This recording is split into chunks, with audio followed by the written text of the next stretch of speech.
YouTube, what's going on? It's your boy Y2 Shadows, and we're back at it again with another Hoop Nights video.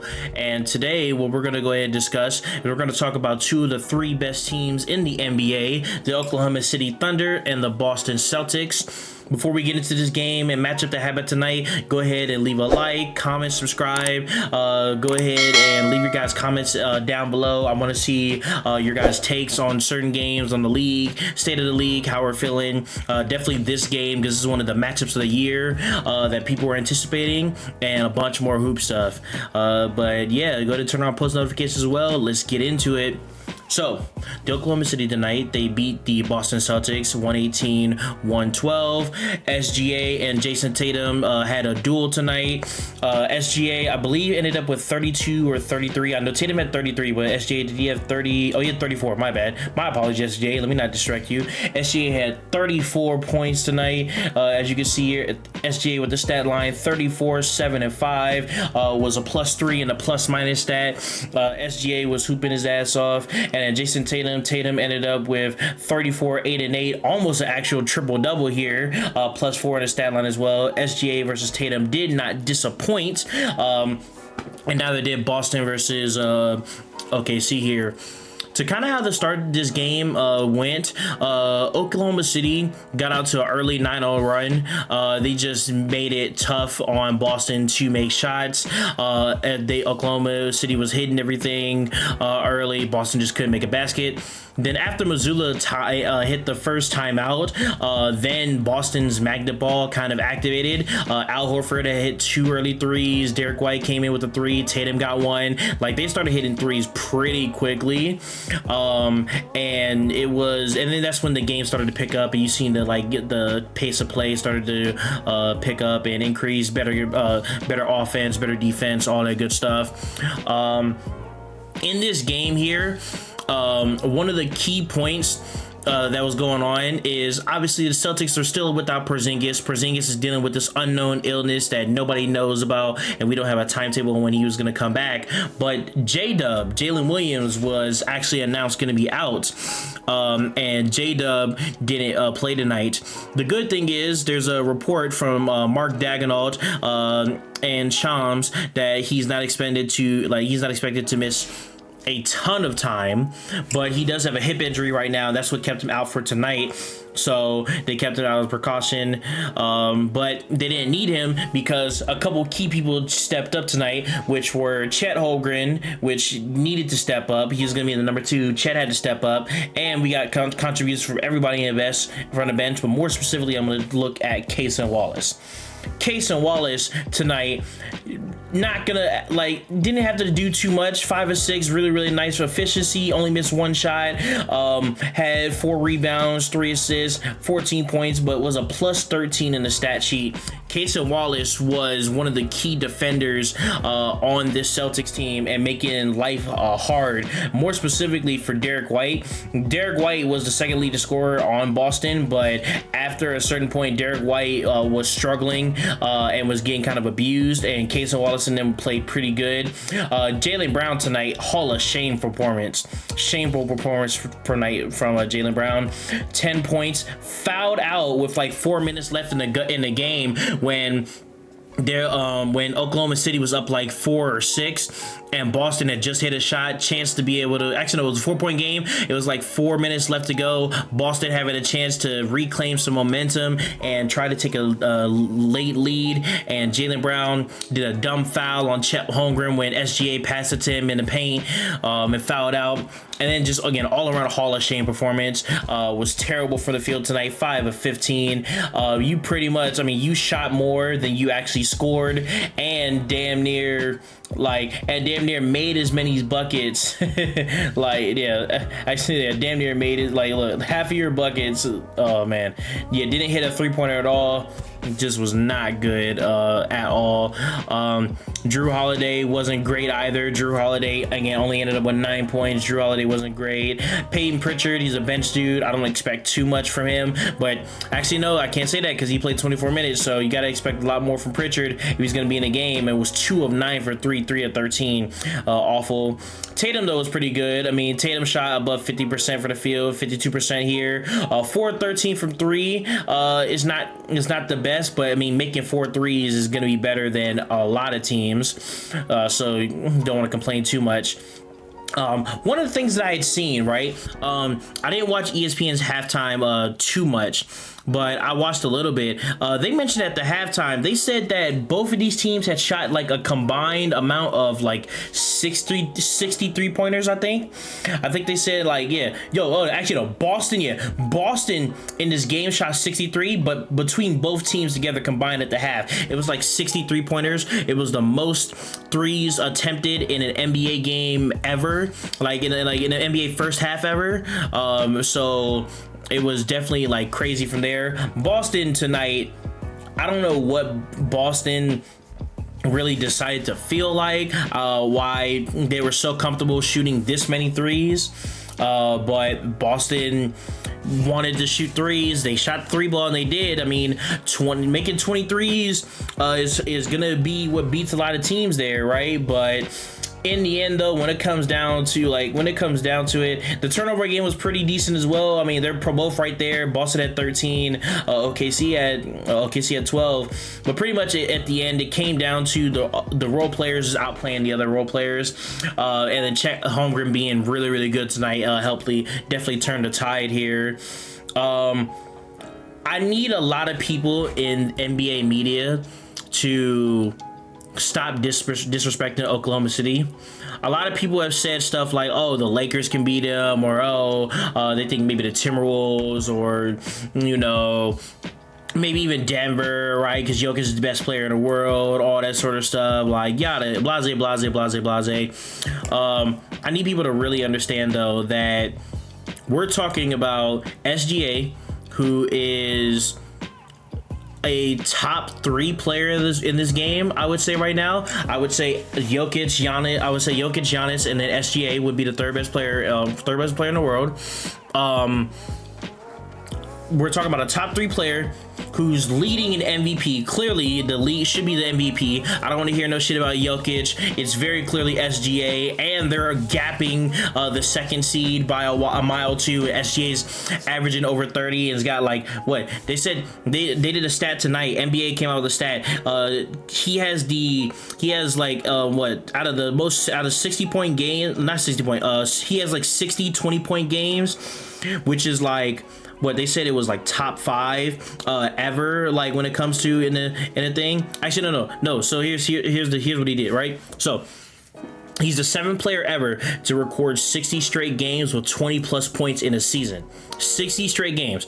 Joining, right? He joined Kobe, who did it. He did KD, who did it. Jordan, who did it. Kareem, who did it. Wilt, and Oscar Robertson.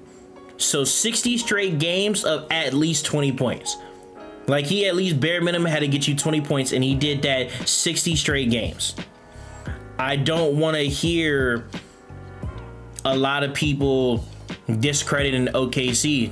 I need people to understand that OKC is on the collision course to the finals, and as long as they're healthy, they're going to make the NBA finals. That's just kind of how it's going to be, and there's nothing that you can do or complain about it. That team is just really that good. Now, because of the CBA rules and stuff like that, are they going to be able to keep this dominant run up for long? That's another discussion, right? Especially because of the second apron, and they have to pay players and all that sort of stuff. That's a whole nother discussion for like a future down the road. But as far as we're talking about this year, yeah, Oklahoma City, barring injury, should be in the NBA Finals. I don't want to hear about the Lakers. I don't want to hear about the Nuggets. I don't want to hear about Memphis or any other team. Like, there's just, if Oklahoma City is healthy, Oklahoma City should make the NBA Finals. Now, I understand a lot of people are going to say, like, people will bring that up, like my team, the Lakers and all that, or other teams, but it's like, man, LeBron, best player of the series is going to be SGA. or at least right now, Luka can be the best player, but at the moment, with how Luka's been in his Lakers tenure, most people are going to say SGA is going to be the best player in the series, right?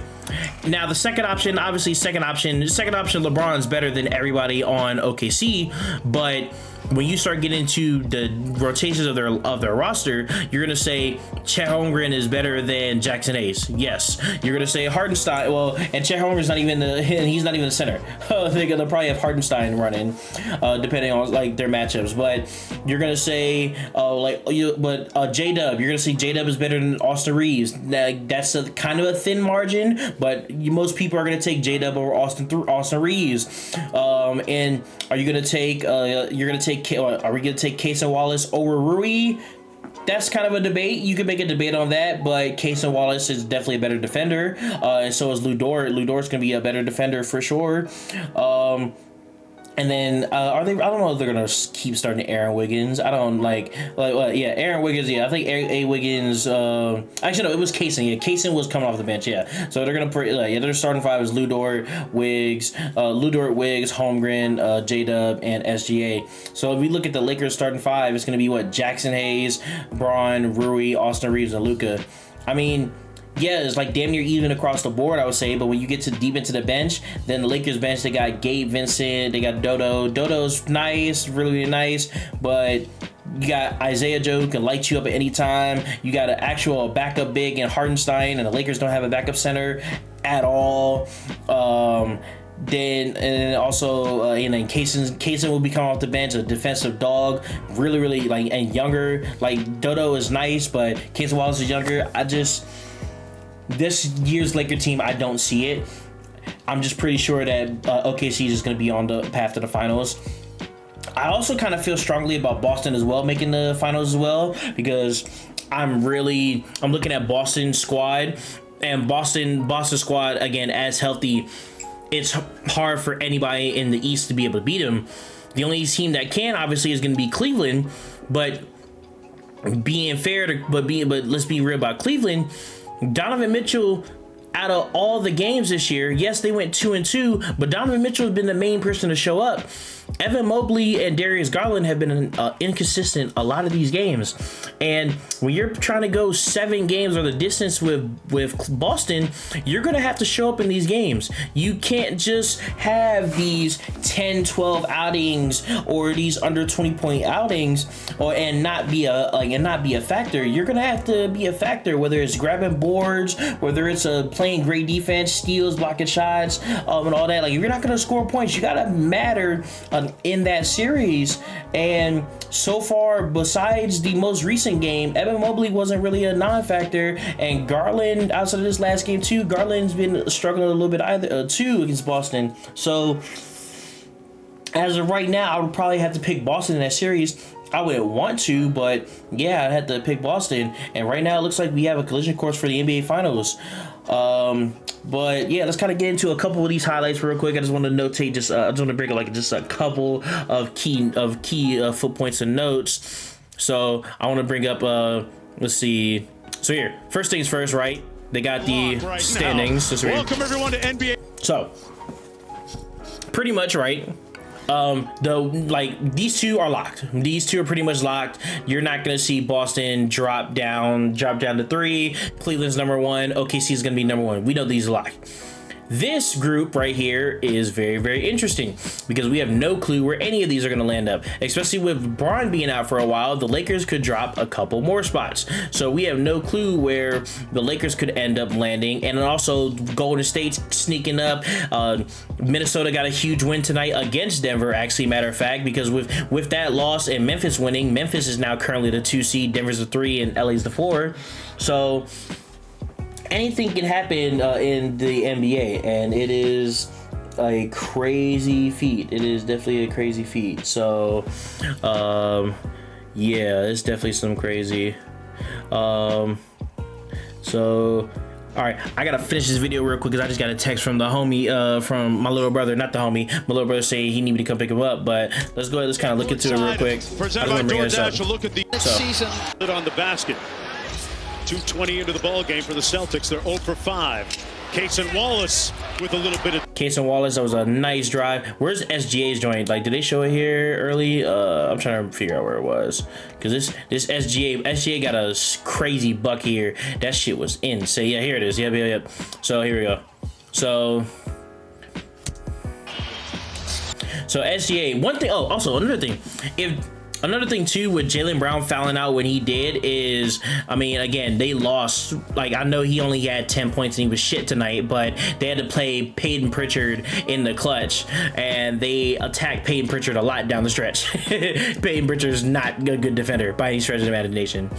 But yeah, just looking at this, right, I love, you know what I noticed recently too? I feel like Jaylen Brown has either felt disrespected against a lot of guards, or just like disrespected by media on where his placement is, because I've noticed that Jaylen Brown is trying to take a decent challenge on guarding people. Like, he did guard SGA a little bit decently tonight when they were on each other. Like, he was definitely ferocious, trying to go over screens, attacking SGA's hands to force the ball out, all that good stuff. I noticed that, like, he did the same with Luka. Like, he loves taking the challenge against Luka. So very, very interesting how Jaylen Brown guards like the upper tier echelon guards in the league. But yeah, so we see Chet right here. Chet's going to set the pick. SGA's trying to go around it. Chet doesn't actually set the pick because he fakes like he does, but he's actually trying to pop out to the corner. SGA goes behind his back, got Jaylen Brown off guard. Stick with SGA. Yep, and then attacks, right? Just all this open space, which Al Horford probably should have closed out better, but he didn't want to leave Chet open because Chet can shoot a little bit. 1-2. Tough. Derek White with the contact, and then that time and finished at the rim. What a lay, man. That was beautiful. That was absolutely beautiful.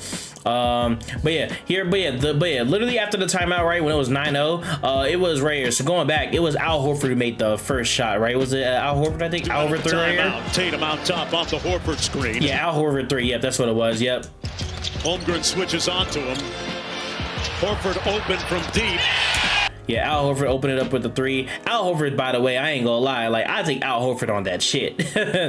But nah, let's be like, but being like basketball fairly, Al Horford's been really, really good since Kristaps Porzingis has been back. So really, really great. Wow. So here's another Al Horford one. Case and Wallace is playing back. Actually, somebody's down. Actually, they only got 4 people back. Oh yeah, Lou Dort's too far back. Tatum.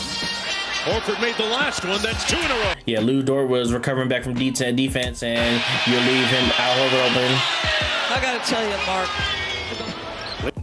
Big Al. Oh, they throw the Big Al again. Back up to 7. Early post up for Horford. And then this one is a Derek White open 3. Yep. So this is great ball movement here. Look at the ball movement. One more to Tatum. Unselfish basketball results in an open 3. That's really unselfish basketball. That's how a lot of teams you would want to play. Al Horford sees the trap there. They get Drew Holiday right there in the dunker spot. Drew Holiday goes to Tatum, out to Jaylen Brown, and Jaylen Brown swings it one more time to a wide open Derek White, who's the better 3-point shooter. I can't fault that at all. Really, really great. Cashes out. All right, so I can't, like I said, I can't be on here too long. They don't show SGA's reverse. SGA had a reverse later in the game that was fucking filthy. That was like disgusting actually. But here, watch SGA do this post work against Peyton Pritchard. He just said Peyton Pritchard's too small. Watch this. Defending Gilgeous-Alexander got to the office and.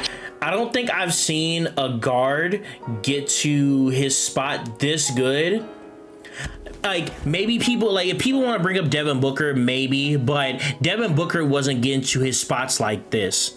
Like, so if you want to say, like, past Devin Booker, like 2022 Devin Booker when the Suns were the #1 seed and all that, like, if you want to say Devin Booker, sure, but I really don't think I felt a guard get to his spots and be this good at getting to his spots since what year, Kobe? Definitely Kobe, but what year Kobe do I want to say? Do I want to say 2010, 2011 Kobe?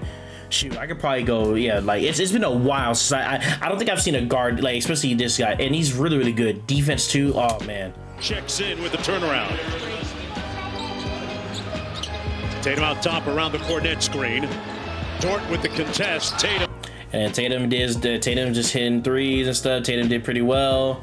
Boston, you know what's funny? I thought Boston didn't get a lead until the end of the third quarter, but actually, funny enough, Boston did have the lead for a hot second. They actually did get a lead over here, which I didn't even realize. But yeah, really nice stuff. But Chet was hooping his ass off tonight. So observing Ramadan like many around the world with his first field goal. Free throw line, big jumper, Chet. That was beautiful. That was great. It looks like Tatum's about to attack the zone here. So let's watch Tatum attack the zone. Oh, Al Horford's doing the screen. The screen. He said, "Mark, I've never seen so many young guys so professional in my." That's a beautiful way to attack the zone, dude. Especially because you have to help Tatum, like, because you don't leave if you don't help Tatum here, right? Then you're leaving Hardenstein one-on-one. Never seen. So look, like Hardenstein's like picking up, right? But again, you don't want to overhelp on the. You don't like. I get why Kaysen. That's not Kaysen, is it? It is Kaysen, yeah. I get why Kaysen overhelped there, but you left Derek White wide open. And then obviously, if what's his name right here, dude, rotates to Derek White, now you leave Jaylen Brown open. Young guys, so professional. So it's smart. Look, he decided not to, but Derek White's the better shooter in my career. Made him pay. Beautiful basketball right there by Boston. I'll definitely give them credit on that. That was definitely beautiful basketball there. Oh, SGA, get him pushing the rock. A heater with 4 threes already. Holmgren with 9.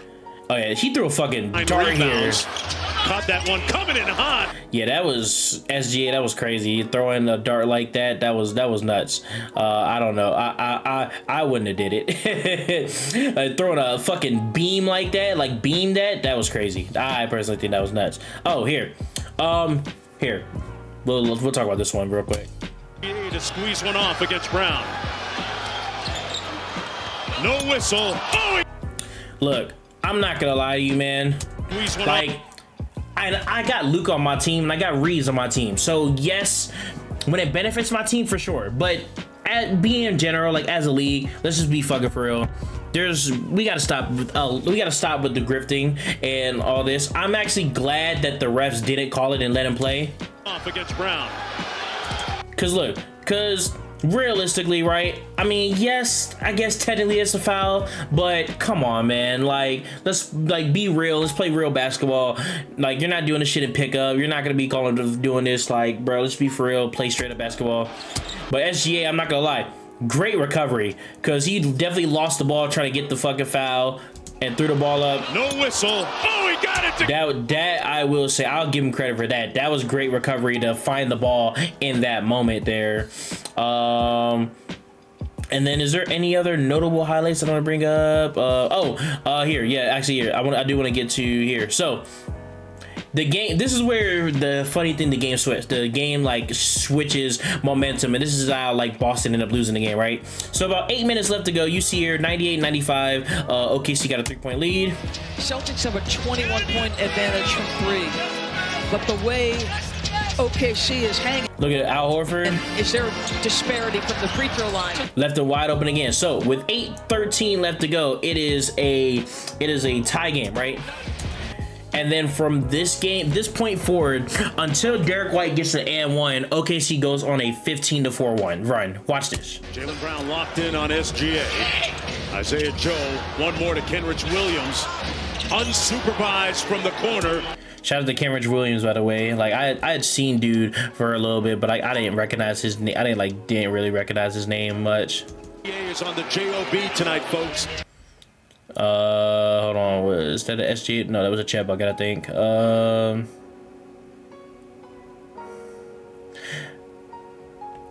yeah, here. So watch this. Yeah. So it was Jaylen Brown gets the bucket. Jaylen Brown gets a bucket right here. Really nice bucket, and it's a 4-point game. We got a chance to get momentum back too. Has really checked back into the game, and that ignites this combustible crowd. So Chet goes to the middle. You see here, Tatum trying to play up a little bit. Chet wide, like not wide open, but Chet's open there. And just a silly foul. Why are you doing this? And you have 5 fouls. And that might be the 6th foul on Jaylen Brown. Change the game there, right? Because you see, if what it would have ended up, Derek White was going to come back in, and you're going to end up with, obviously, a closing lineup you want to end up is Tatum, Jaylen Brown, Derek White, Horford, and Drew Holiday. And now you got Peyton Pritchard in there, and they don't show it here in the highlights, but Peyton Pritchard they did take advantage of that, Peyton Pritchard being on there. Knocks it down. You're trying to use a little clock, but execute well enough late. They run 2 bodies at. Oh, Casey gets another nice thing over here too. Wallace says, "I'm the right man for the job," Yeah. and he lays it. And that was just beautiful, more beautiful basketball. And do they show it here? Is this the SGA joint that I'm looking for? There's an SGA play where SGA scores one more time. Attack that heavy foot of the defender. Oh yeah, it's this one. Yeah, this is the last play I'm gonna show you guys. So SGA, so 6 seconds left on the shot clock. He got Derek White one-on-one. Everybody's. Are they playing zone? It's no, they're kind of man, kinda-ish, but. SGA likes to. Oh no, yeah, no, they're playing man. It's just Drew's gonna try to Drew's playing over here in the middle, but trying to help out. So SGA's one-on-one, 5 seconds left. Got to make a move because it's only 8-point game. Anything can happen with the minute 5. Game's not over yet, right? Attack that heavy foot of the defender. So Drew Holiday's up there, but he's not trapping, right? So he's not trapping. He's not forcing the trap. Does oh my god, what is this? Oh my god, that was a nice dribble too to get Drew Holiday out of position. But look at this. Likes to attack that heavy foot of the defender on the cross. That's magical. That's all you could. That's magnificent. That's all you could say about it. And that's pretty much it. And then that's the game sealer right there. They go up 10 points. Master of the mini committee, Mark Jones, as you can say it, and that was magnificent, beautiful. But yeah, that's pretty much That's pretty much it for that game. Do they play any more this season? Actually, hold on. Let me confirm that. I actually don't know if they play again this year or if that was the last one. Hold on. Oh, hold on. Nope, go back. They play any more? Oh no, they've already played twice this year, and OKC won both. OKC won soundly at home, and then there we go. Yeah, so swept they got the series. They got the series sweep in that one. But man, what a great game that was. Pretty much, I'm not gonna lie to you. I feel that this is going to be a collision course between these two teams, and this will probably be the NBA Finals. We'll see what Cleveland can do, if Cleveland can actually change something in the postseason and make us more of a believer, because they're not going to match up with Boston anymore this year. Well, let me not say this year, but at least like this regular season. So yeah, that's kind of where I'm feeling at. And again, I need people to stop sleeping on Oklahoma City. Oklahoma City is the best fucking team in the world for a reason. They're the best team in the league. I need you guys to stop saying that these other teams are going to beat them, because if Oklahoma City's healthy, they're not. They're just not. But that's gonna be it for me, y'all. Appreciate you guys watching. Appreciate you guys for tuning in. We're gonna keep dropping some more hoop videos. Tomorrow the Lakers play the Bucks early, so I'm not gonna lie, I can't act like I'm gonna drop a video tomorrow because I got work, right? Like early time. But I'm gonna talk about that. We'll talk about that game tomorrow when I upload then, and we'll talk about probably some more games around that. And then Friday also another one. Lakers play Nuggets back to back. So any other good matches we'll cover that as well. But that's gonna be it for me tonight. I love you guys. Chaos Control Army, I'm out. Thank you guys for tuning in to another episode of Hoop Night. It's your boy Watch Your Shadows. I'm out. Deuces.